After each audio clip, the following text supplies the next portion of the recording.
deuxième étape roulante pour les autos entre Al-Wajir et Neom pour cette deuxième étape donc où les roadbooks ont été distribués 25 minutes avant le départ. Des soucis d'orientation pour certains.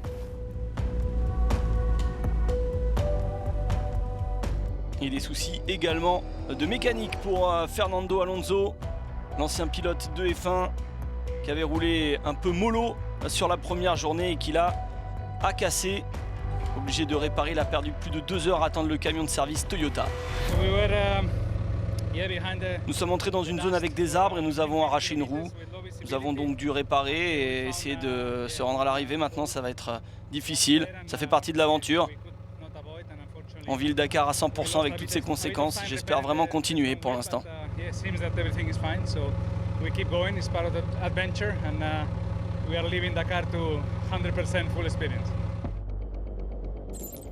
6e Dakar pour Yazid El Radji.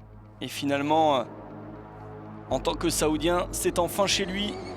Il a grandi sur ces terrains. Il devrait être fort ici. 7e de cette étape, on retrouve l'Émirati Al-Qassimi qui lui fait 3e de cette étape. Un beau rapproché, il termine à moins de 5 minutes des meilleurs. Avec une bonne journée également pour l'Argentin Terranova. Seul concurrent argentin d'ailleurs dans cette catégorie cette année avec sa Mini. Mais le grand vainqueur du jour, c'est Ginel Devilliers qui a eu des soucis hier. 14e seulement sur la première étape. Ça allait mieux pour le Sud-Africain aujourd'hui. Il va chercher sa 2e victoire sur le Dakar. Toyota est récompensé avec des pneus plus solides aussi, ce qui a empêché des crevaisons, ce qui est intervenu hier.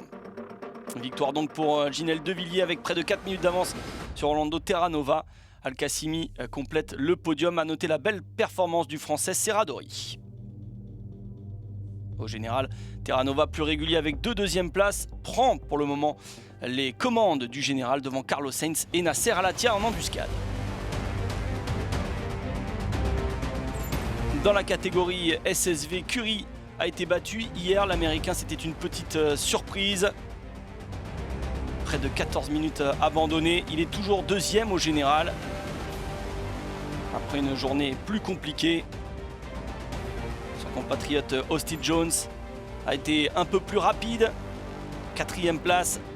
Seulement 23 ans pour lui. Le futur, le nouveau Robbie Gordon peut-être. Il espère faire un bon résultat aujourd'hui. Très bon départ aussi depuis la première étape de José Antonio Hinojo. L'Espagnol, très cohérent, 3e hier. Il est mieux aujourd'hui en terminant 2e. Mais Chaleco Lopez, le champion sortant, est imprenable depuis le début de cette épreuve. Il s'impose aujourd'hui avec plus de 12 minutes d'avance.